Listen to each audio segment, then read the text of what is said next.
Hello, and welcome to our webinar today, Unified Retail Planning. I'm your host and moderator today, Donna Perkins. Here's our agenda. We have a few things to take care of. First, we'll start with housekeeping. Great. This webinar is being recorded and the playback will be made available on Conexxus365.org, probably within the next week. You are able to enter questions on the webinar interface. Please do that through the question screen. Please don't ask any vendor-specific questions. Our webinars may be used toward PCI continuing education credits, and you can contact us at 365@conexxus.org for questions regarding a certificate for any live event. And here's the slide that our lawyers make us put in. Conexxus does not endorse any products or services that may be described or mentioned in this webinar, and the views and opinions expressed are those solely of the speakers and not of Conexxus. Thank you to our 2021 Diamond sponsors. These companies have helped us do great work over the past year, and we're very grateful for their support. A few things about Conexxus. We are an independent, nonprofit, member-driven technology organization. We set standards covering data exchange, data security, mobile commerce, and more. We provide vision and identify emerging tech trends. We also advocate for our industry on a technical level at other organizations to help steer the conversation around standards and policies so that changes don't negatively affect your business. As always, you can find us in a few places. You can find us at Conexxus.org. You can find us on LinkedIn. And of course, you can find us at Conexxus365.org, where we have our webinar series like this one. We have a webinar coming up next week and look forward to seeing you there. For now, I'd like to introduce Patrick O'Mara with RELX. Patrick assists retailers in achieving significant ROI as a value-driven solution principle for RELX solutions, focusing on the convenience store segment. Patrick's expertise ranges from operations through merchandising and supply chain applications. Patrick, take it away. Thanks, Donna.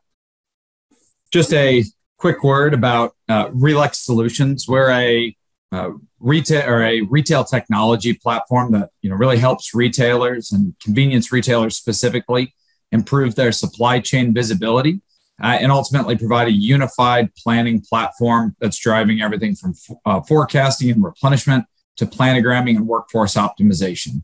It's a cloud-native retail optimization platform which is powered by pragmatic artificial intelligence. That's the last you'll hear of me talking about our company today, but if you have any specific questions, I'd appreciate a follow-up afterwards. And thank you, Don. Thanks to Donna. I don't need to provide an introduction myself. I'm the Senior Solutions Principal and Team Leader here at RELX. Excited to talk to you about our unified retail planning. Really focusing on how to turn your forecasts into a competitive advantage. I thought kicking this off, it might be good to start with a little levity or something that I find particularly interesting. Since moving into the retail space, I found Dilbert, both enlightening and at sometimes horrifyingly accurate in describing what life can look like and working in the retail segment. So this particular one I selected because I felt like it really was very near and dear to my heart. And here you can see that the pointy-haired boss suggesting that we move to a rolling forecast, and Dilbert proclaiming that the problem is that forecasts are worthless and the solution is to do more of them. So obviously that leads to sarcasm on the back end. Forecasting is a topic that almost every retailer or every company in the world is talking about on a regular basis, whether that be a weekly, monthly, a quarterly, or an annual forecast. But what does a forecast really mean to your business? For a convenience store operator, that could be a sales forecast up to ownership or leadership. It could be a merchandising forecast that's rolling out to your stores, your DC operations to drive recommended or automated ordering. It could be a forecast that is driving your fuel and ensuring that your forecourt is regularly replenished and has the right amount of fuel for the for your consumers' demand. It could also be your pricing, both in store as well as your fuel pricing, and leveraging that forecast to help drive where the right price point is. But then even going beyond further, how about labor forecasts or some manual forecast that's sitting on a categories manager's desk somewhere that's very wholly fit for one single purpose. So like I said, in general, I'm a fan of Dilbert. I think it really hits close to home. But I think this one speaks very strongly into how to turn your forecast into a competitive advantage. The more kind of one-off problems we try to solve with a one-off forecast, the more we end up doing more work and leading, frankly, to more sarcasm in the industry. So to speak to that specifically, I wanted to cover 4 major topics. First is how to drive a more profitable business with a accurate and unified forecast. So here we'll spend a little bit of time discussing some of the key areas where it's most important to spend time forecasting, and areas where yourselves as a retailer will be able to squeeze the most out of the effort, especially on the technical effort side of things, and get the most out of that forecast. Second, we'll be covering off on creating a more sustainable merchandising experience. So really leveraging those forecasts that we're talking about in point 1 to make better merchandising decisions downstream.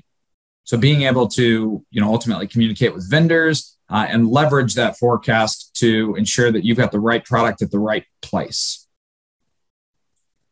The third bullet that we'll be talking about is enabling store operations.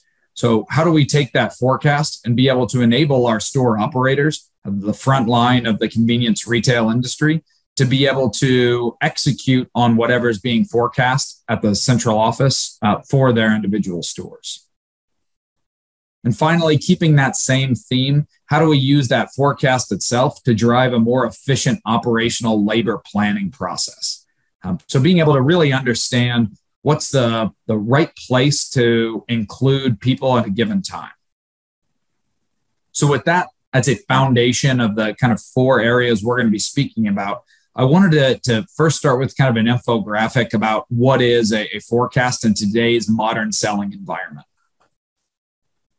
So on the right side of this is where we're going to start looking at our different sales channels and customer fulfillment journeys.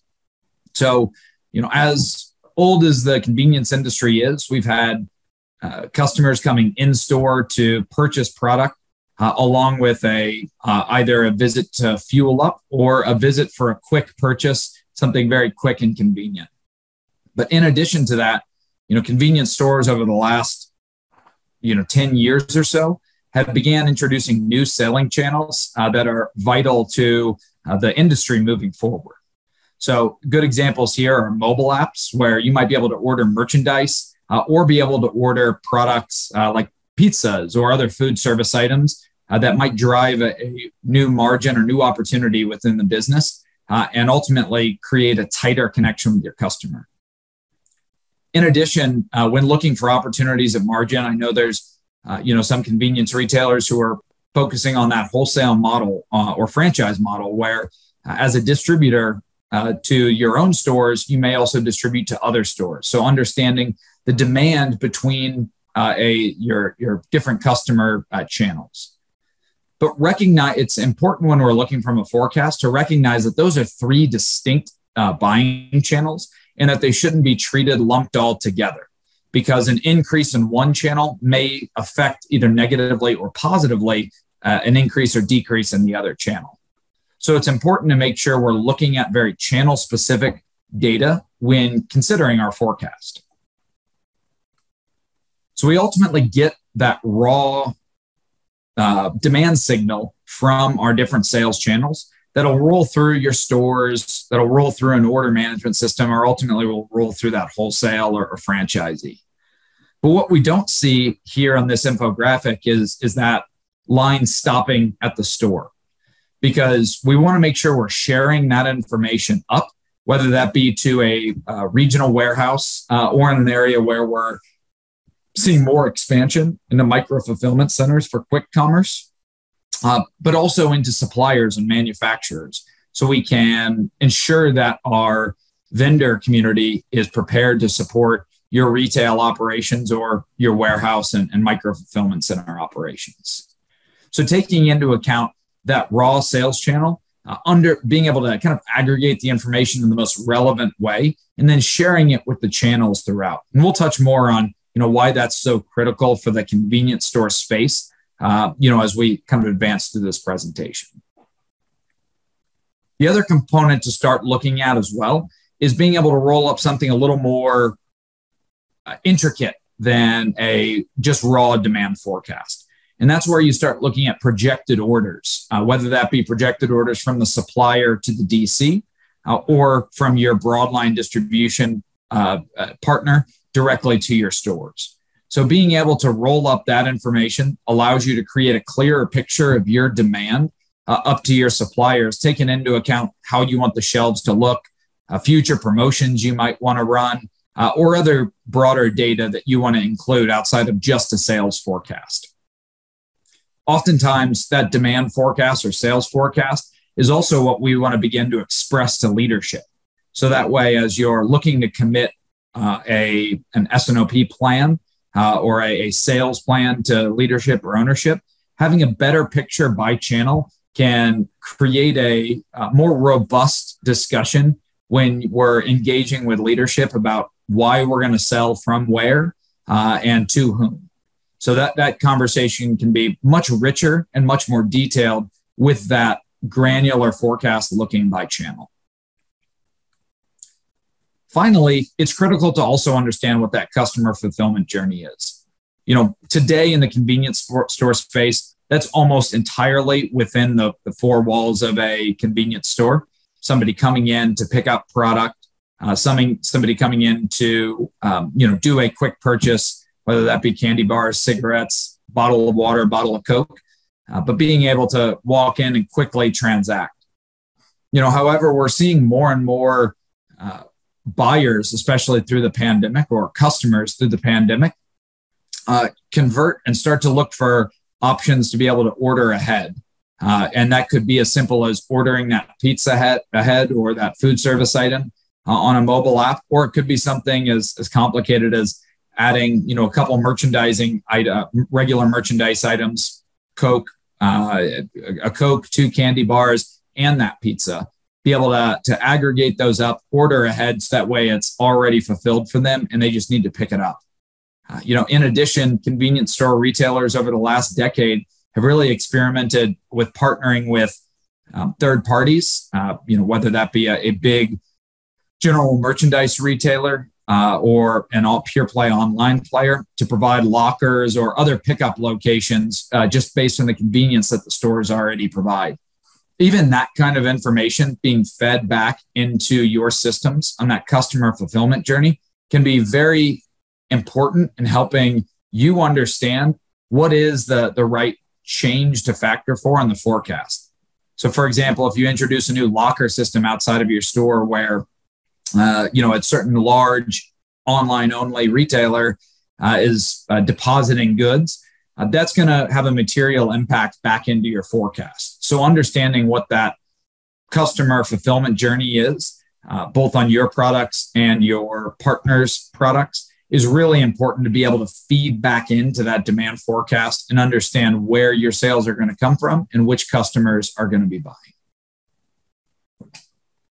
So with that, I wanted to dive down a little bit deeper into that more profitable business.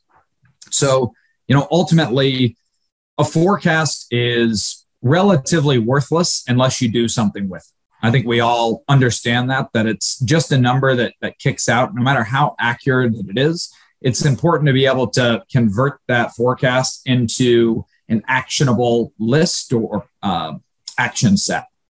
So ultimately, what we need to do to drive a more profitable business is to improve fulfillment efficiency and to improve merchandising efficiency and then to improve labor efficiency. We're going to focus to start on kind of the area where there's a massive opportunity in driving a more profitable business. And that's going to be to really break down the silos within the organization and utilize a forecast across your entire channels. across all of your channels within the organization. So what I mean by that is taking that merchandising forecast and that sales forecast that's going to leadership, and ultimately the forecast at the labor level, and breaking those down and really being able to drive your entire business off of a single forecast or a single set of AI-enabled forecasting problems. So to do that, you really need to, first and foremost, have a platform in place that allows that. But aside from that, even if you begin to start within your organization on just having open collaboration and communication about the forecast you are utilizing. So ensuring that merchandising is totally in line with the supply chain side on the forecast that they're sharing. Because surprisingly, often enough, category manager might decide what the original buy is going to be. But if that's not properly communicated to the supply chain, then either the distribution center might not have enough product to support an initial product allocation, or the broadline distributor might not have the necessary product to be able to support that initial allocation. So ensuring we break down the silos either through a platform or being able to utilize a consensus style forecast to make those decisions by. So the second part there is really empowering internal stakeholders to make decisions and be trusted with that forecast. So we'll touch a little bit more on that at the next bullet, but really being able to ensure that all users in the organization who have a need to can access that forecast and can frankly make the right decisions off of that. Second component is to leverage that forecast to drive your store and distribution center business or micro fulfillment center or food service commissary. Again, those are all very broadly different businesses, and you as a convenience retailer probably don't operate all four. But if you have a mix and match of those, two, you want to make sure you're leveraging that forecast to drive each of those businesses, and ideally using that same forecast to drive the business. Because if you're using, for example, a store forecast, rolling that up into say like an order projection, and then feeding that into your commissary, that makes a much better production schedule on the back end to be able to ensure that you're reducing your spoilage, frankly, reducing your overhead at your commissary to be able to produce the goods needed to sell in your store. The second component, which I think is critically important in the convenience store business, is building a centralized competency for understanding demand. So this person or set of people don't need to be data scientists, classically trained AI and ML folks from Harvard or MIT. These are folks who are, I would say, are always looking to improve and have a general interest in data in general. These are the best kind of resources for a convenience store chain to really begin building that centralized competency for understanding demand. And what this role should really be is not just a data monkey who is kind of entering data into a dashboard or into an Excel spreadsheet, but somebody who's doing critical thinking about understanding what can make the forecast and frankly, the entire process better. So, examples of something that, somebody in this kind of centralized role can provide is, a look across the business to understand how maybe price of a product impacts the overall category. So if I do a price increase on M&Ms, how does that affect my entire category? And being able to make sure that information is captured as part of the forecasting platform. Other examples might be weather, foot traffic. If you have your convenience locations, either in and around transportation hubs, things like fuel price, for example, because as the price of fuel drops, perhaps that drives more business into your stores. So recognizing those opportunities in areas where you can really improve your forecast and ultimately create a better systematic approach to reviewing the projections across your business. Additionally, this is a great place to identify opportunities around connecting different data points.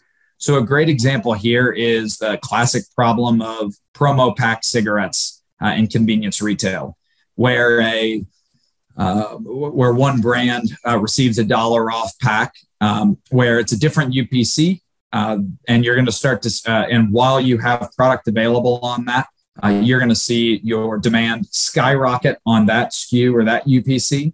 And then on the standard selling, if we're using, say, Marlboro's, the Marlboro $1 pack will skyrocket up for a week, 2 weeks, however long that product's available, and then it will fall off a cliff.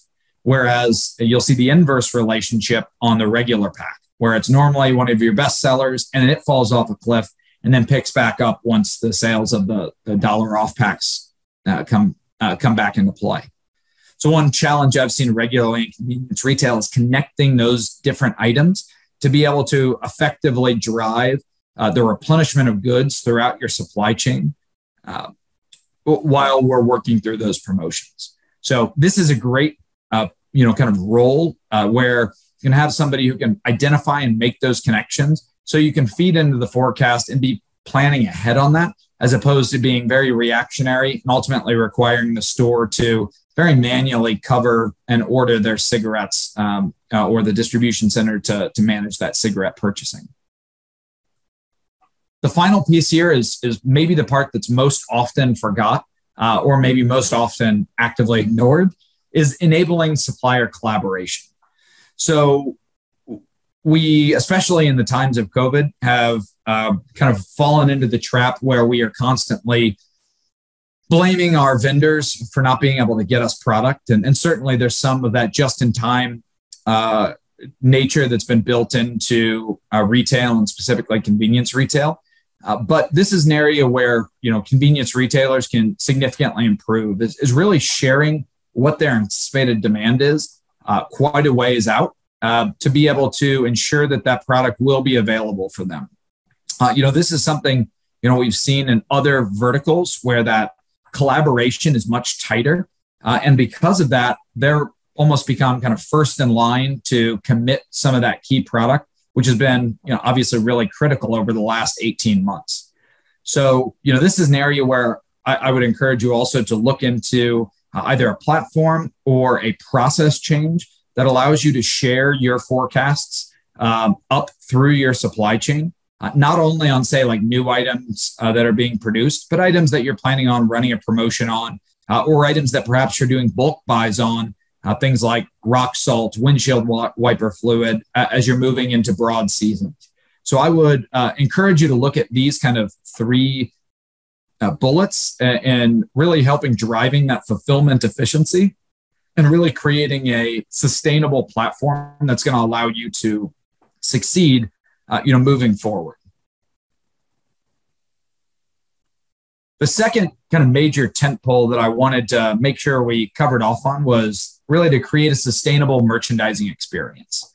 So oftentimes, as we discussed on the last slide, we see retailers in the supply chain and the merchandising side very disconnected in their conversations, or frankly, sometimes can butt heads quite a bit on the whys and the wins of forecasting. So really, this is about using forecast to target the right product, the right price through the right channel, which will maximize the success of your convenience business. All that while improving margins and cutting costs, the Shangri-La of merchandising. So first and foremost, we're going to pick up right where the last slide left off, and that's really enabling end-to-end vendor collaboration. I wanted to start here because oftentimes in the convenience business, retailers are very dependent on their category captain or their broadline distributor to provide those base planograms. So this is an area where we see all the time, and that's really not an issue. Utilizing those your vendor community to drive that first step in planogram creation is a great way to A, collaborate, and B, understand exactly where that vendor's thinking is. But where we shouldn't be as a community of convenience retailers is taking that and saying, just accepting it and moving it through the chain. Where we should be helping to enable more feedback is making adjustments that are really driven based on store-specific data, and then feeding that information back to their broadline distributor or category captain to create a more end-to-end vendor collaboration as opposed to being a one-way feed. So that's a really important component of a sustainable merchandising experience, especially in today's tight supply chain area, is really having that collaborative experience with the vendor as opposed to them providing some source of data, a planogram, for example, and then basically that being the end of the communication. The second component that I wanted to really spend time on here in the merchandising experience is automating plan creation. As I mentioned in that first bullet, it's critically important to really build store by store planograms and do that at scale. And the only way to really do that at scale is through automation, where you are, for example, automating one in, one out, where you take where you've got a new product being introduced and an old product being retired. If those are a straight product swap and you have to say, do that on 100 planograms, that takes one person an incredible amount of time. Whereas if you have a process to automate that streamlines it and frees that person up to focus on exceptions, to focus on reporting and identify areas where you can actually improve your business, improve the margin, as opposed to, really focusing on kind of data entry tasks. So really automating that store-specific plan creation is an important component of the merchandising, a sustainable merchandising experience. And finally, I'd say best way to manage this is really to optimize that store-specific plan based on the forecast. So again, enabling that vendor collaboration by taking the initial pass at that planogram from your broadline distributor or from your DSD vendor, but ultimately to be able to then optimize and create store-specific plans that are hyper-focused on a forecast. So, for example, if you're a nationwide convenience chain, some stores need more facings of Coke and some stores need more facings of Pepsi. Or here in Texas, you need a broad facing count for Dr. Pepper and Big Red. So being able to capture the regional or store-specific needs will create a better forecast and ultimately will tie back into that sustainable merchandising experience. And I forgot to put this bullet on the slide, but I'd say to round out the conversation of merchandising is really having the right plan for life cycle or item life cycle management. So obviously new product introductions, but also understanding what's the right way to phase out a product that you're retiring and understanding what's the right approach to ensuring that you're capturing either the margin or revenue you're trying to achieve on that particular product. So being able to, at the end of life on a product, recognize the opportunities to sell through that with a targeted markdown or a baseline category markdown. So it's going to be specific for your business. But again, the more granular we can get, and with that forecast that's focused on a channel and a store that we saw in the infographic, or channel and a customer, then that helps us get extremely granular down to the individual site level for your merchandising all the way through to your targeted markdowns. So the third tent pole that we want to touch on is really that enabling store operations.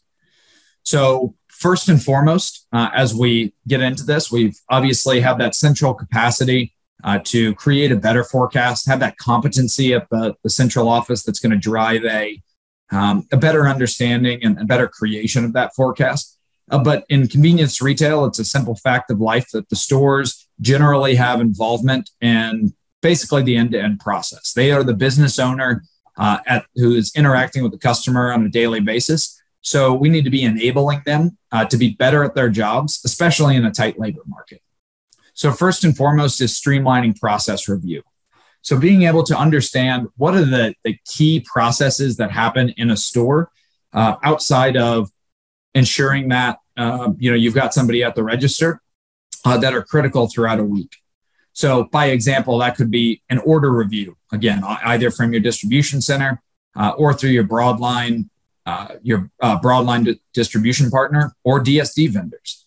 But being able to streamline that process and streamline your inventory counts, streamline your receiving, is a really critical component to store operations that makes convenience stores successful, and where you see those who can truly differentiate and survive in an environment where labor becomes tighter and tighter. So how do we do that is really through exception-driven activities. So this shouldn't be a foreign concept, but as opposed, if I give an example on something like cigarette counts, the traditional space to optimize your shrink levels was to have somebody complete an entire inventory count on your cigarettes, behind the counter at the end of every shift. And that's a time-consuming activity. Having again worked in retail myself, I've executed those counts on a regular basis, and it's generally somebody who's more either mid-level or high level on your dollar cost average from a labor perspective, but ultimately it has a high cost with a very low value at the end of it. Basically you're hoping and you're planning by doing those kind of high touch counts that you're going to see less shrink, but it's a very manual oriented task that's not deriving a lot of added benefit to your business. By doing exception driven activities, using that forecast to help drive and identify exceptions and then drive an action off of those exceptions is a much better approach to managing inventory effectively, receiving, and then ultimately ordering. One of the biggest time-consuming tasks for a manager today is to review a recommended order from for their center store in cigarettes and OTP. Because it's such a critical part of their business, they spend up to 3 hours an order ensuring that they've got the right quantities, have factored in the promotions, have factored in their individual customers, events that are occurring locally. So it's a high dollar activity, and it's a high touch activity for your retail operations. So by pushing through exceptions to look at, for example, items that are either accelerating in their sales versus forecast. So this item is doing better than we expect. Maybe it's a good idea to have the manager take a look at it. Or this item is performing extremely low against the forecast. Perhaps there's an issue with inventory that needs to be highlighted, or there's an issue with the product not being on the shelf and accidentally being behind the counter. So recognizing those exceptional activities can really create a more effective store operations experience. And then creating a real-time collaborative experience. So the one thing store operations hates more than anything is when corporate pushes down a process change or a pet project that they're just being pushed down on.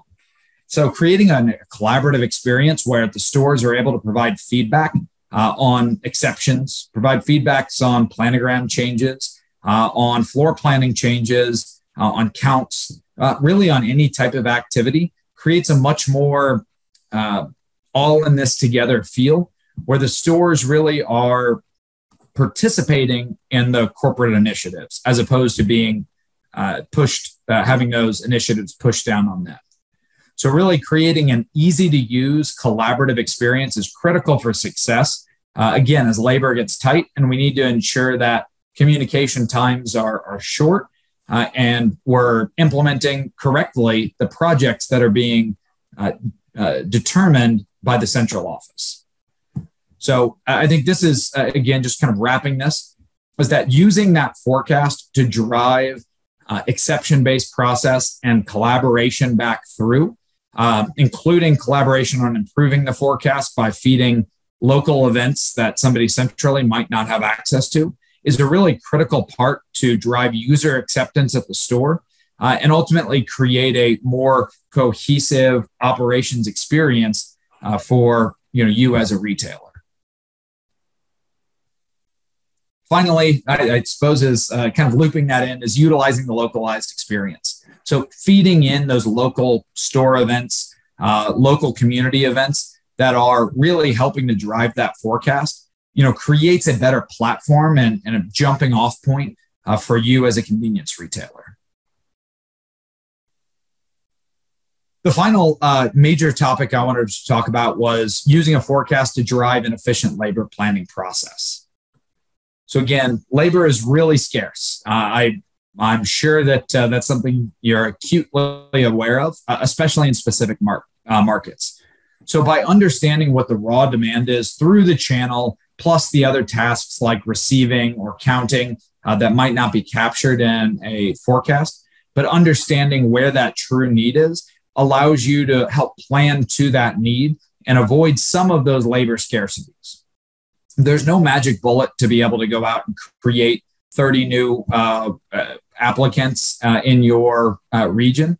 I think everybody's tried that from a wages and salary or a hourly wages kind of perspective or bonuses. And I think to some degree, we're seeing some market shakeup due to that. But ensuring that we know the exact need is critical to being efficient as an operator in our labor planning. Additionally, we need to know what are the right resources to staff. So based on skills at all those individual resources, being able to understand where the need fits. So for example, if we need a certain type of resource or a certain skill in our resource to be able to receive or do DSD receipts, then we want to make sure we are tying the task to the right resource. So building our forecast to understand, for example, how many folks at a checkout we need versus how many we need dedicated to food service versus how many we need dedicated to light cleaning tasks or heavy cleaning tasks versus forecourt management. So being able to understand what the right resource is and then how that ties back into the forecast as much as we can do automatically, as opposed to trying to just, again, throw labor centrally at that kind of problem. And ultimately, we want to reduce labor on non-essential tasks. So this ties, again, back into that improving store operations, is that really being able to understand where we can cut a little fat out of the operations, whether it be those manual inventory tasks or manual stocking tasks, being able to try to manual resets, being able to try to slim those tasks down as much as possible and really create a efficient labor pool. So that way we can try to reduce as much as necessary at the store level. So I think, this really does tie back in to the previous point about utilizing forecasts to drive those exception-driven activities, is now that we know what those exception-driven activities are, we know we're able to reduce labor on those non-essential tasks, freeing up what labor we do have to focus on whatever it is critical to your business, whether it be the cleanest restrooms in the area, the cleanest forecourt, the cleanest stores, or ensuring you've got customer service to support the need in your stores. So with that, I just wanted to kind of wrap up here and come back in to just mention that, again, we want to make sure we're turning that forecast into a competitive advantage. So we don't want to do things, throw stuff at the wall just to see what sticks. We really want to make sure we're providing an elegant solution to our overall forecasting platforms. Again, we want to drive a more profitable business with an accurate forecast, creating that centralized role to be able to continually improve that forecast and ultimately drive our business from that forecast. We want to create that sustainable merchandising experience, ultimately trying to create a store-specific plan by utilizing the forecast at a given location to make the critical decisions on which products to have in your assortment, how many facings to have in your assortment, and so on and so forth. We want to enable store operations, permitting store order review, planogram review, implementation, as well as things like inventory counts and receiving to ensure that we're tying that store process back into the forecast. So doing things exception-based and ensuring that the operations are as streamlined as possible. And finally, as we just touched on, using your forecast to drive efficient labor planning. So we all know the market's tight, and we want to make sure that we're driving an efficient process, again, enabling collaboration through each of these bullets, and ultimately cutting out the sarcasm that Dilbert has here because he's being asked to do more work where there's less value out of it. The last thing I'll wrap is an example. In I would say forward-thinking convenience chain, Circle K out of Europe, the head of supply chain, provided this quote, and it's from our initial supply chain pilot through our space planning implementation. We've seen consistent results that improve store operations and positively impact our bottom line. If I could just sum that up, it's that collaboration throughout your organization on a single platform and including your stores in that process has a material return on investment and a material impact in your bottom line that frankly makes all of your lives easier, no matter what part of the business you work in. So Donna, I think that's the primary material we wanted to cover today. So I'll turn it back over to you. Great. Thank you, Patrick. That was amazing. And now let's turn back to our audience and see what questions we have. Thank you. We have a couple of great questions coming in from the audience. So I know you mentioned new item introductions and the item life cycle. And so can you talk about the new item introductions and what is the best practice to manage these new incoming items? Yeah, absolutely. I mean, just coming off the NACS show last week, saw all the different CPG items that are becoming available, things I certainly hadn't seen at retail before. So, I think it's an exciting topic and something that everybody's really thinking about often is, how to best manage either new items or new locations opening. How do you factor those in from a forecasting standpoint? What I would recommend is being able to try to find either similar items or an aggregation of a group of items to leverage from a forecasting standpoint. Where that gets kind of challenging can be if a category manager has to do that manually or an item behaves differently at a location by location basis. So any kind of automation you can do in that space where you can use a platform or system to automatically create some link is a major benefit and time saver for a category manager as they introduce those new items. Great.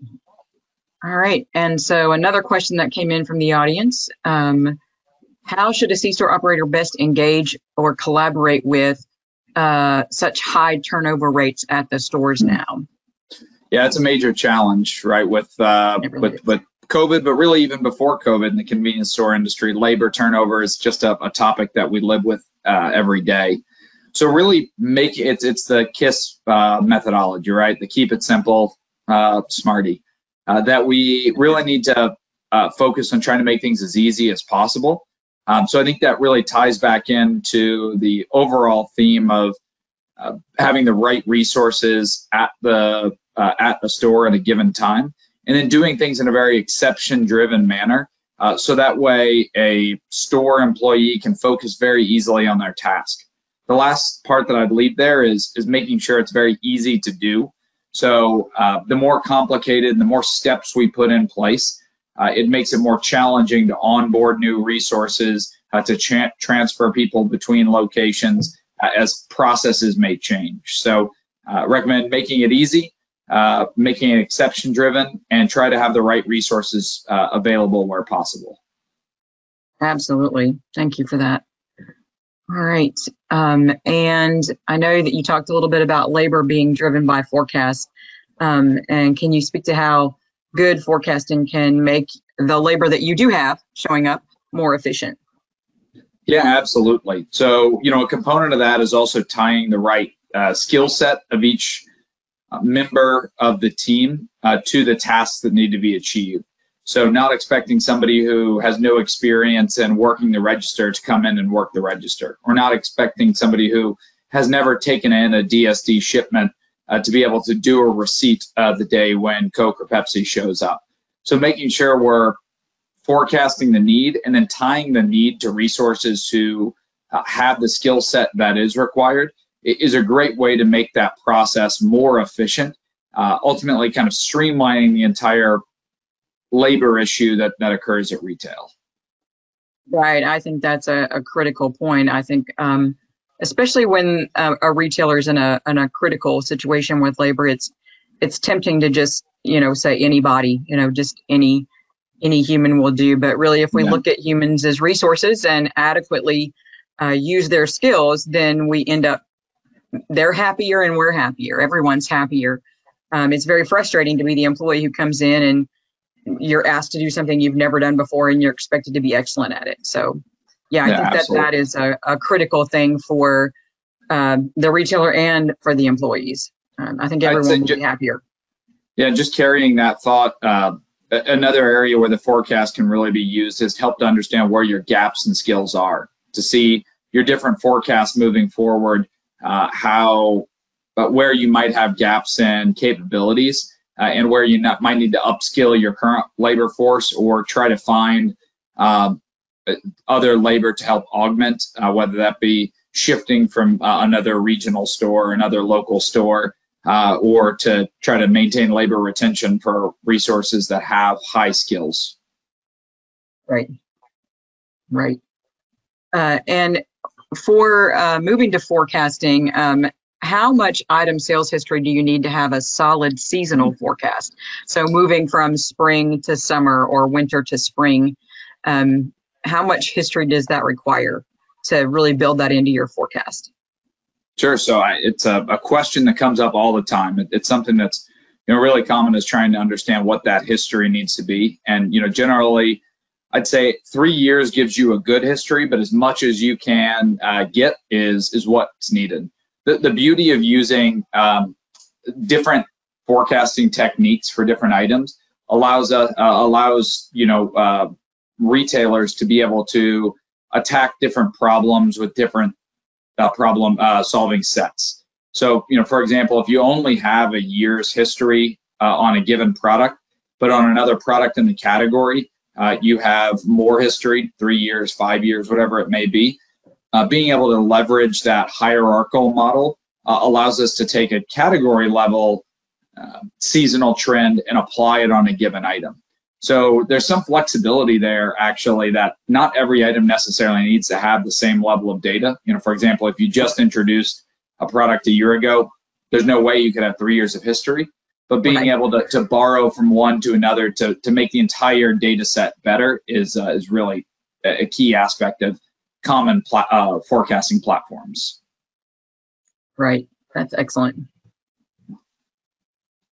And given our current supply chain climate, can you speak briefly to how retailers can change from the normal just-in-time forecast that we've all been trained to do to a model that is more adequate for our current supply chain climate?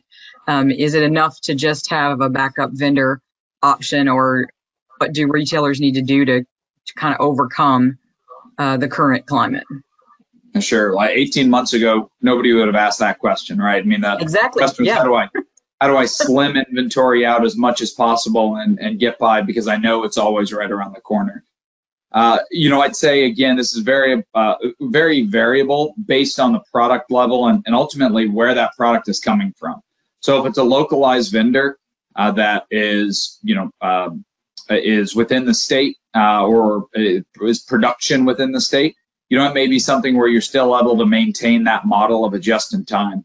But if you're doing any significant buying from overseas, or if your vendors are supplying from overseas, or their component parts are coming from overseas, here's where you want to factor in things like forecast variability.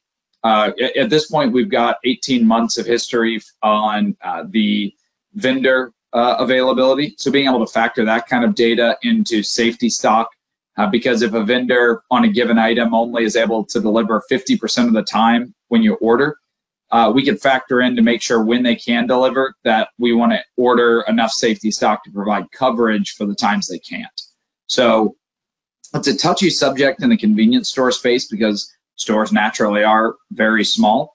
And this is an area where retailers who do some of their own self-distribution or even have deal buying warehouses or regional fulfillment centers for specific items can really take advantage, as they can buy into those locations on key items that there has that significant vendor availability issue. So again, I'd say it's taking it on a product by product basis or down to a product vendor level basis And then where possible, having a backup vendor, but we know that's not always possible for some of our CPG partners.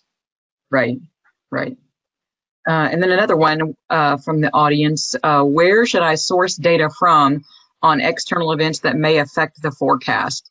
And that could be traffic, weather, construction, all kinds of things. Is there a music festival, a car shows, anything going on in the community? Yeah, and it's absolutely something that comes up all the time, especially when you think about the variability in the different influencers. So, you said weather, traffic, there are great sources to be able to pull that information from automatically in kind of an API driven fashion.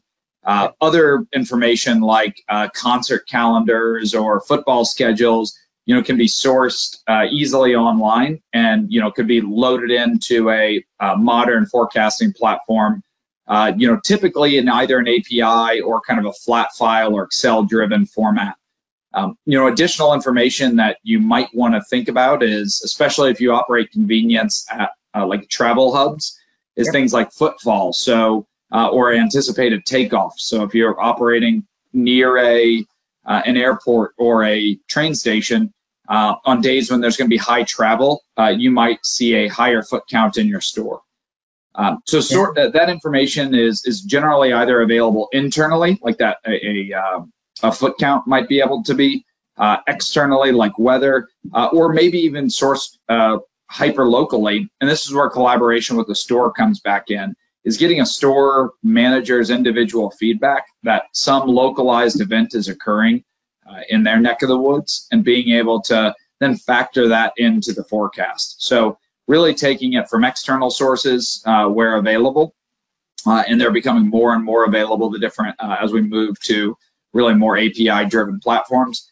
Internal sources, as far as localized data that is owned by the convenience retailer, or finally your store resources who can actually feed that data back up in a collaborative fashion. Absolutely. Well, Patrick, I think we've gotten to all the questions, and I really appreciate your time and the effort that you put into this. It was really great information. And I want to be sure to share with the audience your contact information. I'll put that in the chat real quick so that people know where to find you. And then when we post the webinar, we'll actually try to add a page at the end with Patrick's contact information to make it simple for you to get a hold of him. But we're really grateful for your time and efforts in this, and for the great education you provided today. Thanks a lot. Yeah, thanks. Appreciate it, Donna.